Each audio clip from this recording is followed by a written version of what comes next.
ሰበር ዜና ትላንት ምሽቱን ከፍተኛ የመንግስት ባለስልጣን በጥይት መገደላቸው ተሰማ። ግድያውን ተከትሎም የመንግስት የጸጥታ ኃይሎች ጥብቅ ኦፕሬሽን መጀመራቸው ተነግሯል። ጉዳዩ እጅጉን አሳሳቢ ሆኗል። ፕሬዚዳንት ኢሳያስ አፈወርቂ በቅርቡ ሀገር ጥለው ሊሄዱ ይችላሉ እየተባለ ባለበት ሰዓት በኢትዮጵያ በኩል አስደንጋጭ መረጃ ተሰምቷል። አንድ ከፍተኛ ባለስልጣን በድንገት ከሀገር ኮብልሏል። ኩብለላውን ተከትሎም በባለስልጣናት ውስጥ ከፍተኛ መደናገጥ ተፈጥሯል። የትግራይ ኃይሎች ባለፈው ሰኞ የጀመሩት ተቃውሞ ቀጥሎ ወደ አስፈሪ ደረጃ ተሸጋግሯል። በከባድ በሽታ ሲሰቃይ የቆየው ታዋቂው ጋዜጠኛ የራሱን ሕይወት ማጥፋቱ ክስተቱን አሳዛኝ አድርጎታል። ሁኔታው በኢትዮጵያ አስፈሪ ነው ተብሏል። ሩሲያ የክላስተር ቦምብ ተጠቅማ ዩክሬንን አመድ አደረገች። ሁሉንም ጉዳዮች በዝርዝር እናስደምጣቸዋለን። ኢትዮ ፕላስን ሰብስክራይብ፣ ቪዲዮዎቹን ደግሞ ላይክ እና ሼር እያደረጋችሁልን ጥቂት ደቂቃዎችን ከኛ ጋር እንድትቆዩ እንጋብዛችኋለን። ትላንት ምሽቱን ሰበር የተባለ መረጃ ተሰምቷል። ሞንጆሪኖ በድንገት ጠፍታለች። የህወሓት ከፍተኛ የስራ አስፈጻሚ ኮሚቴ አባልና የንቅናቄው ቁልፍ መሪ የነበረችው ወይዘሮ ፈትለወርቅ ገብረ እግዚአብሔር ወይንም ሞንጆሪኖ ወደ ኬንያ መኮብለሏን ተከትሎ የህወሓት አመራሮች ጭንቅ ውስጥ ገብቷል። ይህም ፓርቲው ከፍተኛ የፖለቲካ ህልውና አጣብቂኝ ውስጥ መግባቱን አጉልቶ አሳይቷል። የኮበለለችው ከፍተኛ ባለስልጣን ከሌሎች የውስጥ ክፍፍሎችና ለመግባባቶች ጋር ተዳምሮ የቡድኑን አንድነትና አቅም በእጅጉ የሚያንኮታኮት ከመሆኑም በላይ በንቅናቄው መሪዎች መካከል መተማመን እንደጠፋና የህወሓት የፖለቲካ ምዕራፍ ሊዘጋ መቃረቡን በግልጽ የሚያመላክት ክስተት እንደሆነ ተንታኞች እየገለጹ ነው። በዚህ ሁኔታ የውስጥ አርበኞች መበራከታቸው ህወሓትን ሙሉ በሙሉ የሚያመሰቃቅልና የወደፊቱን የህወሓት ባለስልጣናት ዕጣ ፈንታ ጥያቄ ውስጥ የሚከት ድርጊት ነው ተብሏል። ፕሬዚዳንት ኢሳያስ አፈወርቂ በቅርቡ ከሀገር ይኮበልላሉ ሲሉ የቀድሞ የአሜሪካ አምባሳደር ተናገሩ። የቀድሞ የአሜሪካ አምባሳደር ሻዕቢያን ነክሰው ይዘዋል። ዛሬ ደግሞ ፕሬዚዳንት ኢሳያስ አፈወርቂ እንደ ኮሎኔል መንግስቱ ኃይለማርያም ፈርጥጠው ከሀገር ይወጣሉ፣ ይህም በቅርብ ጊዜ ይሆናል ሲሉ አስጠንቅቀዋል። የአሰቡ ዘመቻ ከተጀመረ ኢሳያስ ከስልጣን ይወገዳሉ የሚል ትንተና እየተሰጠ ባለበት በዚህ ወቅት አምባሳደሩ ያሰሙት ጉዳይ ሻዕቢያን ያስደነግጥና ያሸበረ ሆኗል። ከዚህ በተጨማሪም ከጸረ ሻዕቢያ ቡድኖች ጋር አምባሳደሩ በአሜሪካ እንደመከሩም ታውቋል። የቀድሞ በኢትዮጵያ የአሜሪካ አምባሳደር የነበሩት ቲቦር ናጂኝ የአስመራውን መንግስት በተመለከተ አነጋጋሪ አስተያየቶችን መስጠት ቀጥለዋል። ከዚህ ባለፈም ከጸረ ሻዕቢያ ከሆኑ ድርጅቶች ጋር ያላቸውን ግንኙነት ይበልጥ እያሳደጉም ይገኛል። አምባሳደሩ በትላንትናው ዕለትም ከብርጌድ ንሓመዱ የሰማያዊ ማዕበል ንቅናቄ መሪዎች ጋር በአሜሪካ መወያየታቸውን ይፋ አድርጓል። ከሰማያዊ ማዕበል ንቅናቄ መሪዎች ጋር መወያየታቸውን በገለጹበት የኤክስ ልጥፋቸው ላይ ፕሬዚዳንት ኢሳያስ አፈወርቂ ከዚህ ቀደም እንደነበሩ አምባገነኖች ሁሉ ከሀገር ይኮበድላሉ ብለዋል። አምባሳደሩ ከዚህ ቀደም በዓለም ላይ ያለፉ እንደ መንግስቱ ኃይለማርያምና ጋዳፊ ያሉ አምባገነን መሪዎችን በመጥቀስ የኢሳያስ አፈወርቂ ዕጣ ፈንታ ከዚህ የሚለይ እንዳልሆነ ገልጸዋል። በኢትዮ ኤርትራ መሃል ውጥረቱ እጅግ መባባሱን ተከትሎ ውጊያ የሚነሳ ከሆነ ጦርነቱ ሁለት ውጤቶች ሊኖረው እንደሚችል ተንታኞች እያነሱ ነው። አንደኛው ኢትዮጵያ አሰብን የመቆጣጠሯ ነገር ሲሆን፣ ሁለተኛው ደግሞ የፕሬዝዳንት ኢሳያስ አፈወርቂ ከስልጣን የመወገድ ጉዳይ ነው።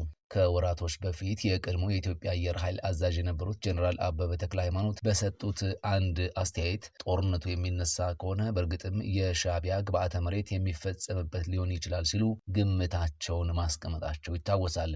ዛሬ ደግሞ አምባሳደር ቲቦር ናጂ የቀድሞ አምባገነን መሪዎችን በመጥቀስ የኢሳያስ ዕጣ ፈንታም ከዚህ የሚለይ እንዳልሆነ ግልጹን ተናግረዋል። በአማራ ክልል የእነማይ ወረዳ ምክትል አስተዳዳሪ በተተኮሰባቸው ጥይት ተገደሉ። በአማራ ክልል ምስራቅ ጎጃም ዞን የእነማይ ወረዳ ምክትል አስተዳዳሪና የስራና ክህሎት ጽሕፈት ቤት ኃላፊ የነበሩት አቶ አዲሱ ተሻለን በተተኮሰባቸው ጥይት መገደላቸውን የወረዳው አስተዳደር ይፋ አድርጓል። የአስተዳደር ኮሚኒኬሽኑ ትላንት በይፋ የፌስቡክ ገጹ ላይ ባወጣው የሀዘን መግለጫ ምክትል አስተዳዳሪው ከመኖሪያ ቤታቸው ተነስተው ወደ ስራ ቦታ በመሄድ ላይ ያሉ ከጠዋቱ 12 ሰዓት ከ30 አካባቢ በተተኮሰባቸው ጥይት መገደላቸውን ገልጿል። ለግድያው ጽንፈኛ ብሎ የጠራውን አካል ተጠያቂ ያደረገው መግለጫው መንግስት ችግሮችን በሰለጠነ መንገድና በውይይት ለመፍታት በጫካ ለሚንቀሳቀሱ አካላት ተደጋጋሚ እድልና ጥያቄ ሲሰጥ መቆየቱንና እየሰጠ ያለ መሆኑንም አመልክቷል። ይሁን እንጂ እድሉን የተጠቀሙ ጫካ ገብተው የነበሩ ወንድሞቻችን በፍቅር ተቀብሎ ወደ ቀደመ ሰላማዊ ሕይወታቸው እየተመለሱ ባለበት በዚህ ወቅት ሰላም የማይመቻቸው የታሪካዊ ጠላቶቻችን ተልዕኮ ተሸካሚ የሆኑ ጽንፈኛ ኃይሎች አሁንም በድንገት የግለሰቦችን ሕይወት እየቀጠፉ ነው ሲልም ከሷል። አክለውም በወረዳችን የሚንቀሳቀሱ ጽንፈኛ ኃይሎች ከዓለማዊ አውድ የራቁ በሐሳብ ሳይሆን በጠመንጃ የሚያምኑ የዜጎችን ያስተሳሰብ የእድገት ደረጃ በውል ያልተገነዘቡ የሐሳብ ድርቀት የያዛቸው ሲል የኮነነው መግለጫው እነዚህ ኃይሎች የወረዳውን ሕዝብ ስቃይ እያራዘሙት ይገኛል ሲልም ከሷል። መግለጫው አቶ አዲሱ የተሻለ የህዝብና የመንግስት ተልዕኮ ለማስፈጸም ደከመኝ ሰለቸኝ ሳይሉ ህብረተሰቡን በልማትና በመልካም አስተዳደር ተጠቃሚ ለማድረግ ቀን ከሌት ሲተጉ የነበሩ ቅንና ታታሪ የህዝብ ልጅ ነበሩ ሲልም ገልጿቸዋል። አያይዞም ከሀገር መከላከያ ሰራዊት አድማ መከላከልና ጥምር ኃይል ጋር በመሆን ከምንጊዜውም በላይ በቁጭት በቅንጅትና በቁርጠኝነት ኦፕሬሽኑን እንቀጥላለን ሲል ቀጣይ የሚወሰደውን እርምጃ አመላክቷል።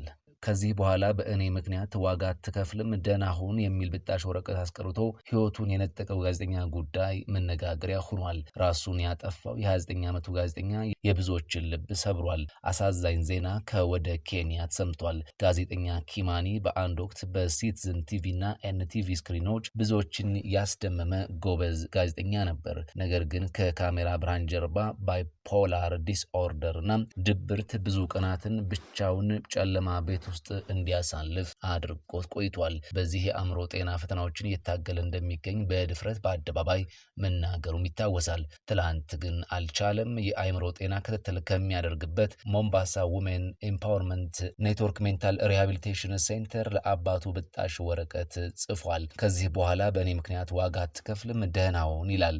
በገዛ እጁ ህይወቱን ነጥቋል። የጋዜጠኛው ሞት በቅርቡ እየተባባሰ ለመጣው የጋዜጠኞች የአእምሮ ጤና ዘርፍ ትኩረት እንዲሰጠው የማንቂያ ደውል ነው። በኢትዮጵያ ብዙ ጋዜጠኞች በዝምታ ዋጋ እየከፈሉ እንደሆነ ይታመናል። ከባድ የስራ ጫና፣ ዝቅተኛ ክፍያ፣ የኦንላይን ጥቃትና ዛቻ፣ አንዳንድ ጊዜ ደግሞ ሽፋን የምንሰጣቸው ዘገባዎች በራሳቸው የሚያመጡብን የስነ ልቦና ጉዳቶች ቀላል እንዳልሆኑ በባለሙያዎች ይነገራል። ሆኖም የአእምሮ ጤና ኒውስ ሩም ውስጥ ብዙም አይወራም ወይም ሽፋን አይሰጠውም። በቅርብ ጊዜ ውስጥም በኢትዮጵያ በሚዲያው ላይ ሲሰሩ የነበሩ ጋዜጠኞች ተመሳሳይ የጤና ችግር ገጥሟቸው እርዳታ ተደርጎላቸው ወደ ስራ እንድትመለሱ እናስታውሳለን። በትግራይ ክልል የሚንቀሳቀሱ ተቃዋሚ ፓርቲዎች የትግራይ ኃይሎች አባላት ሰሞኑን የጀመሩትን የተቃውሞ እንቅስቃሴ ሁሉም የማህበረሰብ ክፍል እንዲቀላቀል ጥሪ አቅርበዋል። አረና ትግራይ ለሉዓላዊነት ዲሞክራሲ የቆየ የትግራይ ህዝብ የለውጥ ፍላጎት ወደ ጎዳናዎች መፍሰስ ጀምሯል ብለዋል። የትግራይ ኃይሎች ባለፈው ሰኞ የጀመሩት ተቃውሞ ትላንትም ቀጥሎ ውሏል። ባለፈው ሰኞ በመቀሌ የተጀመረው የትግራይ ኃይሎች አባላት ተቃውሞ ዛሬም በተለያዩ የክልሉ አካባቢዎች የቀጠለ ሲሆን በመቀለ ከተማ ደግሞ የጦር ጉዳተኞች የተለያዩ ጥያቄዎችን በማንሳት በከተማዋ ሰልፍ አድርጓል። እነዚህ ሰሞኑን በትግራይ ክልል የተለያዩ አካባቢዎች መንገዶችን በመዝጋት ጭምር ተቃውሞ እያደረጉ ያሉት የትግራይ ኃይሎች አባላት ከደሞዝና ጥቅማ ጥቅም ጥያቄ በዘለለም የለውጥና የማህበራዊ ፍትህ ፍላጎት ነው በማለት በትግራይ የሚንቀሳቀሱ ተቃዋሚ የፖለቲካ ፓርቲዎች ገልጸዋል። በትግራይ ኃይሎች እየተደረጉ ያሉት ተከታታይ ተቃውሞችን ተከትሎ በክልሉ የሰውና ተሽከርካሪዎች እንቅስቃሴ ሲስተጓጎል ሰንብቷል። በዚህም በኢኮኖሚያዊና ማህበራዊ እንቅስቃሴ ጫና ተፈጥሯል። የአረና ትግራይ ሊቀመንበር አቶ አምዶም ገብረስላሴ እንደሚሉት በትግራይ ኃይሎች አባላት በሰልፉ እየቀረቡ ያሉት አንጃዎች የመላው ህዝብ ጉዳዮች ስለሆኑ ፓርቲዎች፣ ሲቪል ማህበራዊና አጠቃላይ ለውጥ ፈላጊ ህዝብ ሊቀላቀላቸው ይገባል ብለዋል። ትላንት የትግራይ ኮሚኒኬሽን ጉዳይ ጽህፈት ቤት ያሰራጨው መረጃ እንደሚያመላክተው የክልሉ ጊዜያዊ አስተዳደር ካቢኔ በዚሁ የትግራይ ኃይሎች ጥያቄ አስቸኳይ ስብሰባ ማድረጉ ያስታወቀ ሲሆን ሲዘጋጅ ቆየ የተባለ የትግራይ ኃይሎች ተጠቃሚነትን የሚያረጋግጥ ረቂቅ ደንብ ወደሚመለከታቸው አባላት መምራቱ መገለጹም ይታወሳል። ከ300 በላይ ድሮንና 37 የሚሳኤል ናዳ ወርዶብናል ሲሉ የዩክሬኑ ፕሬዝዳንት ተናገሩ። የዩክሬኑ ፕሬዝዳንት ዘለንስኪ ትላንት ማምሻውን ባስተላለፉት መልእክት በሩሲያ መጠነ ሰፊ የአየር ድብደባ እንደተፈጸመባቸው ገልጿል። በመልእክታቸው ሌሊቱን ከ300 በላይ ድሮንና 37 ባላስቲክ ሚሳኤል በመጠቀም ጥቃት እንደደረሰባቸው አስታውቀው ይህም በተለያዩ ግዛቶች ላይ መከናወኑን አስረድተዋል። ፕሬዚዳንቱ እንዳሉት በዚህ ጥቃት ሩሲያ ክላስተር ቦምቦችን የተጠቀመች ሲሆን ይህም የጉዳቱን መጠን ከበድ አድርጎታል። ሲያስረዱም ፕሬዝዳንቱ ሩሲያ እጥፍ የሚባል የሽብር ጥቃትም ፈጽማለች። አንድ አደጋ ካደረሰች በኋላ እዚያ ቦታ ደርሰው እሳት በማጥፋት ላይ በነበሩ ሰራተኞች ላይም በድጋሜ ጥቃት አድርሳለች ካሉ በኋላ ሰሞኑን በአገራቸው የኃይል መሰረተ ልማት ላይ ተደጋጋሚ ጉዳት እንደደረሰም ዘለንስኪ ተናግረዋል። ዘለንስኪ ንግግራቸውን ሲቀጥሉም ፑቲን አሁን ዓለም የሚለውን መስማት ያቆመ ደንቆሮ ሆኗል። ስለዚህም እርሱን ማናገር የሚቻለው በሚሰማው ቋንቋ ብቻ ነው ብለዋል። የሚሰማው ቋንቋ ማለታቸው ከባድ ጫናና ጠንካራ የማዕቀብ ናዳ ማለት ነው። እንዲሁም ለኛ ረጅም ርቀት የሚወነጨፉ የጦር መሳሪያዎችን መስጠት ያስፈልጋል ብለዋል። እስካሁን የአሜሪካውን የቶም ሃውክ ሚሳኤልን ዩክሬን በእጇ አላስገባችም።